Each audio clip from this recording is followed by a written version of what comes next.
Don't do that.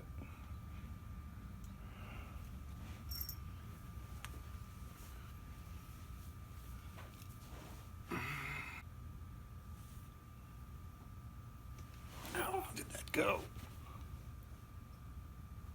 Not bad.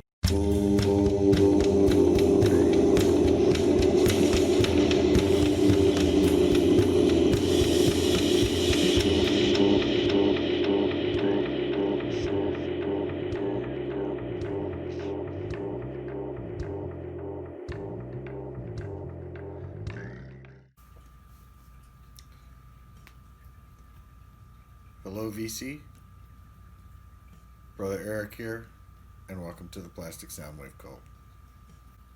So, I just found out that I didn't win Richard McCook's contest, but he does have another really cool thread out there right now where you spell your channel name with LP titles. And so, I got a kind of a long name, not too bad. About a middle of the road number, but it made it so that I could actually quickly show some records that I haven't shown yet, that are either new or I just haven't shown yet, and some one you've seen before. And so to spell out my name, I had to pull out 1, 2, 3, 4, 5, 6, 7, 8, 9, 10, 11, 12, 13, 14, 15, 16, 17, 18, 19, 20. I had to pull out 20 records to do it all. On all of the records that I picked, I didn't pick any that started with A or the to represent a letter. And I tried to make it all vinyl, which I was able to do. It was a little bit tough because I have 2 U's in my channel name. But where there's a will, there's a way to cheat. So let's just stop talking about it and let's start getting into it. Okay, so before we get started, I'm going to go ahead and put the name of my channel up and we'll fill it in as we go along here. So, the first one that I'm going to show, Pyromania from Def Leppard, 1983. Interesting thing about this, they're an English band. At the time I lived in England, never really heard of them over there. But the next year when I moved back to the States in 84, holy crap, they were everywhere. I think this album had a bunch of hits even up until 1984. So, Def Leppard, Pyromania.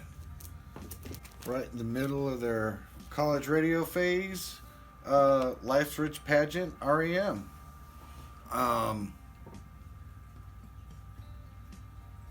I think it's probably my favorite album by them. It's got Cuyahoga, Fall on Me, Swan Swan. I think that's probably my favorite REM song. Got this at Barnes and Noble's. That great IRS label. Alright, next we have the ultimate classic, Ace of Spades. Absolutely awesome album. Of course, it has probably their most famous song. So this one's a reissue.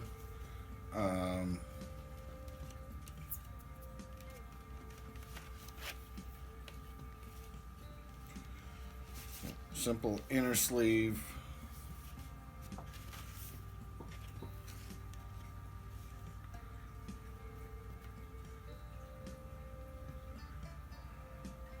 That awesome bronze label. It's a classic. All right. right, so the next one is Seventh Sojourn by the Moody Blues. Interesting album cover. Gatefold.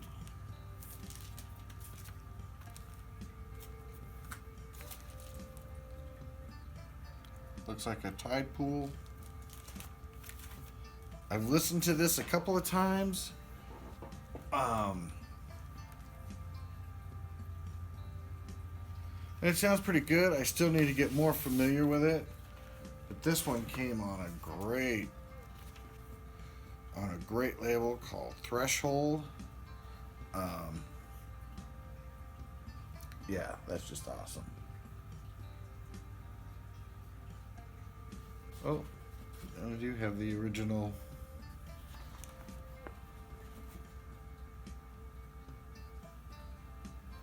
inner sleeve.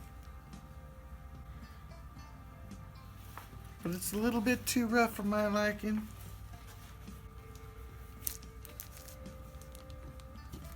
Teaser from Tommy Bolin. Really good album. I actually, if I did that one contest for the under 3 albums, I think it is, you could do Tommy Bolin. He has a ton of albums, but only 2 that were put out while he was alive. Tommy Bolin was one of those individuals, unfortunately overdosed on heroin. But his first album is done on Nemperor Records.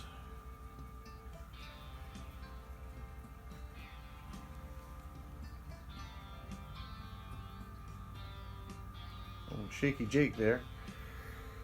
Another beautiful little label. Alright, so our next one, we move on to Imagine by John Lennon. This is a 78 reissue on Capitol Records, originally out on Apple Records.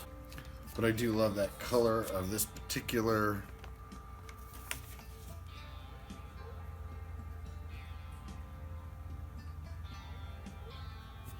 Capitol. And they got a green one.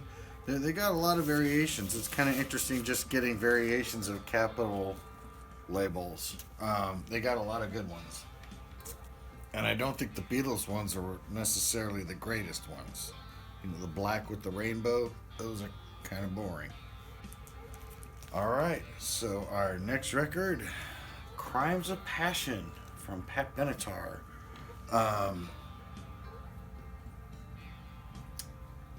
About 81 when I first found out about her. At the time I was living in England.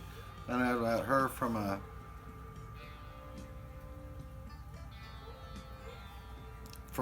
another American friend while I lived over in England. I got this copy in an antique store in Northern California. Really good album. She does a great version of Wuthering Heights, but it ain't Kingfish. And actually, at that same antique store, I picked up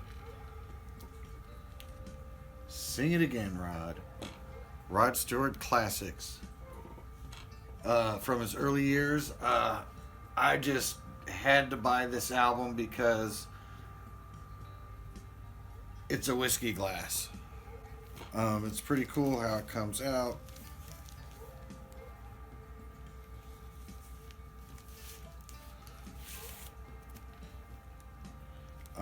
It's just there, but now it's emptied. You got to be careful with this one because it has this flap that can easily be torn off. It's managed to stay on there pretty good.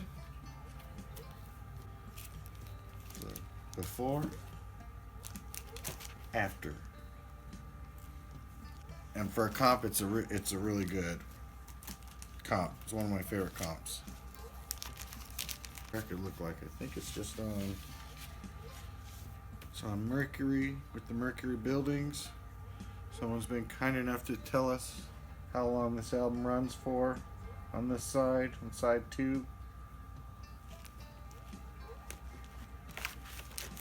See, this one you have to be careful with. It can get totally torn.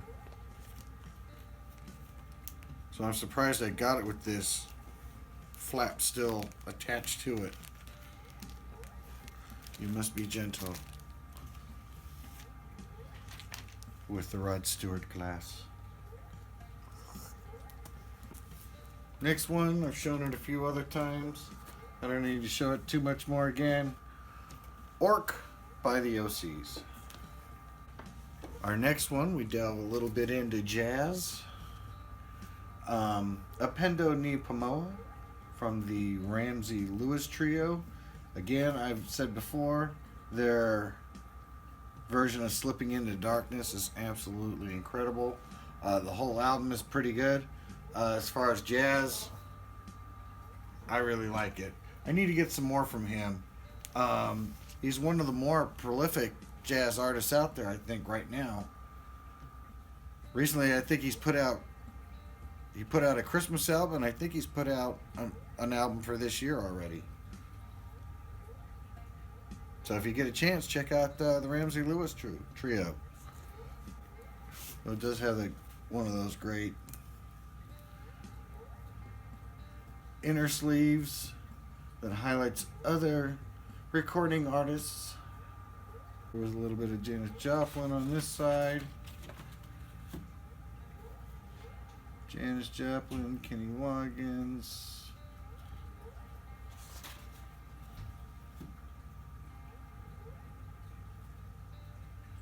And just like little articles on it. It's actually pretty cool.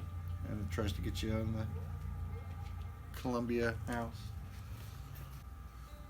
Alright, going on here. We've got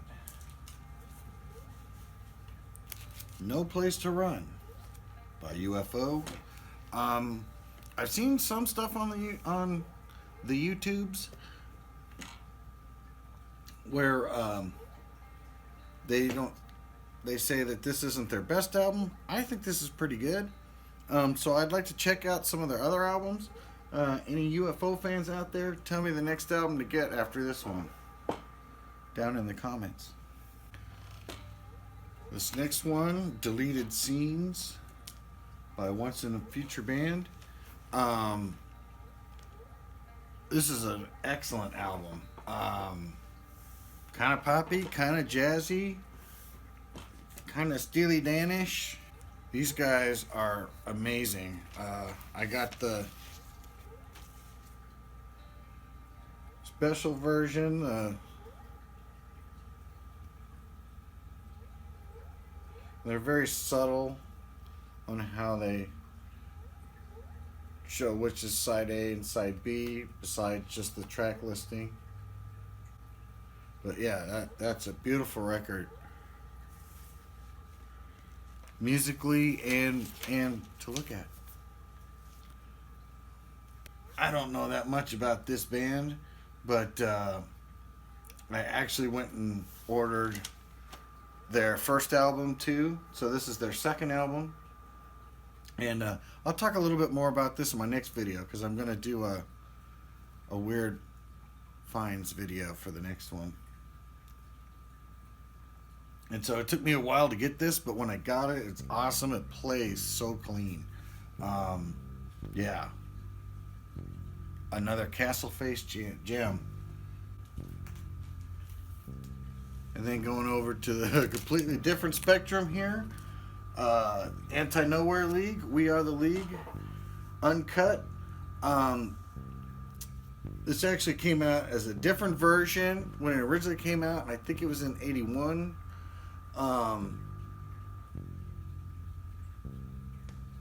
No, I'm sorry, in 1982. And supposedly the lyrics were taken for being too offensive. And so this here is the uncut original version that they didn't get to make before they made this album back in 1982. I know. I don't think I totally get it either. Um, Great album. Incredibly angry with songs like World War III, Let's Break the Law, I Hate People, the classic So What? I mean, these guys don't look pissed at all. Beautiful translucent green. Beautiful custom label. I personally find it to be a very cathartic album. It pretty much describes anybody's bad day, but it makes you laugh at it in a really crude, nasty way. After that, we move on to Axis, Bold as Love from the Jimi Hendrix Experience. 1967 classic. This is a reissue. It comes with the quality pressings labels.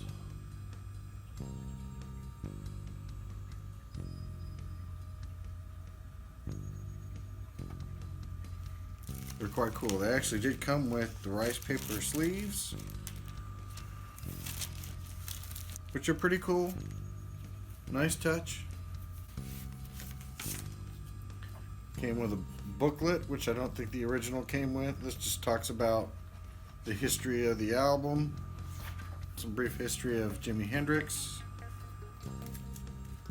To me, this would be another one of those bands that falls under technically only 3 albums. This was the second. Electric Ladyland after this one. I do have smash hits, but only because it has some of the English songs that didn't come on the American versions. Love Jimi Hendrix. Axis, Bold as Love. Then we got Blue Cheers, Vincebus Eruptum. Very early metal music. Very hard, very heavy. Their version of Summertime Blues is super heavy. But that's not the only good song on here. There's some really, really good. Rock Me Easy, Doctor Please, Out of Focus, Parchment Farm. It doesn't have a lot of songs, but they all are a little bit longer and a little bit rockier. I lucked out. I was able to get a decent copy on Discogs. So this is a 68 first stereo pressing. Still relatively affordable. And our next one is Aeonian from Dimmu Borgir. Beautiful album cover, great music on here. Symphonic metal, basically. Comes with a really nice booklet. It's literally like, I think, the CD booklet. These guys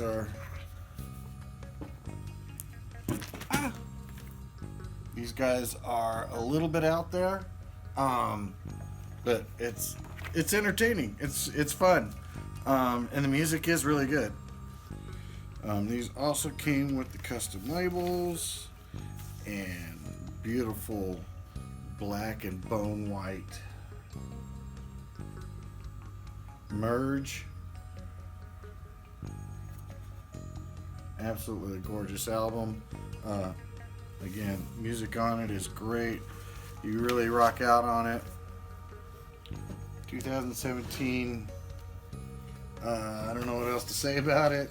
But again, this is another great one. As you're listening to it, you can just look at the album cover, read that booklet. It's a good one for just sitting down and just deep diving into the album. Go with the concept album now. Crack the Sky from Mastodon. Another beautiful album cover. I don't know why, but this one was, I don't know if it's still the case. Uh, it's pretty cheap on Amazon. I think I got it for like 11 or 12 bucks. Of course, that was about a year ago. Beautiful custom label.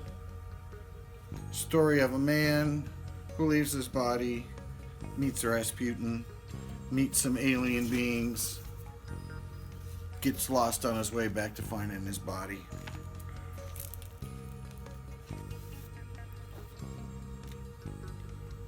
Great lyric sheet on the inside. It's kind of like this one and the one before it are, it's like reading the book and then you're listening to the soundtrack of the book behind it. So that's why I like some of these conceptual ideas that they come up with. I need to get some more Mastodon. I picked up this one because it was cheap, but I do want to get the one based on Moby Dick and the one about the guy climbing the mountain. Crack the sky. Now here's my other U. And this is where I had to bend the rule a little bit because I did notice its title on Discogs, and that is Led Zeppelin, Untitled. Though that's interesting because people have given it a lot of titles, Zoso, Zeppelin 4, but really it's Untitled.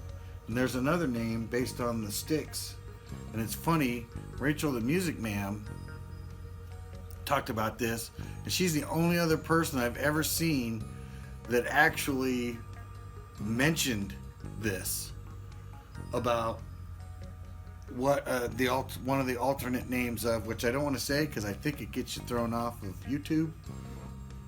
But Zeppelin, Untitled. Untitled. I think it should count. Now we go to Lazaretto. Jack White. This is the regular ultimate version. So I think it's the only way you can get this record anymore, where you start on the inside and it plays out to the edge and it has a lock groove on the edge. The other side looks like a 78, so it doesn't have the same like little lip as the other side does, so it's much more flat. And the look of it is not shiny, it's like looks like a flat record, but it also has 2 intros to the first song. So depending on where the needle sets on the record, you may get an acoustic version or you may get an electric version. And it also has a lock groove at the end. Also 2 hidden songs in the label. I will say I do like how he packages. This is the inner sleeve that it comes with. It might not be that fancy, but it is lined and it's in good shape. So here we got side B, which looks more like a 78. And this side here looks more like a traditional record, but it plays from here out to here. This side here, 2 intros on the first song. You can kind of see it a little bit. Goes all the way into the inner circle. Great custom label. 3-man. He sticks with his signature blue and black for this. And he has other colors for his other bands. And I don't know if it'll show up on camera, but right there in the blue area is some hidden tracks, which don't say very much. But yeah, he did a great job of experimenting with this one. It's just a fun listen. It's a fun way to listen to it. I've been getting more and more Jack White's albums and the Raconteurs. I still need to get some White Stripes. And finally, we end with Toys in the Attic. This is an old one. It's a signed copy. Great record. It has the hit Sweet Emotion on it. This jacket is a little bit beat up, but the record itself is in super good shape. Trying to remember the label for this bad boy. Just your regular Columbia. Again, to mention Rachel the Music Man again, she kind of hit it on the nose. It is a kind of creepy album cover, and it, yeah, creepy. So I think that completes the whole name there. We've got all of it listed right here. Richard, that was a great idea. I like doing it a lot. Gave me a chance to show some records that I haven't really shown yet. I have a few more that I'm going to show here soon. Next video is going to be recent finds, which should be a decent one for you folks out there. Lots of labels, lots of colored vinyl, and lots of good music. But as I always like to say, it ain't just about the music. Bye.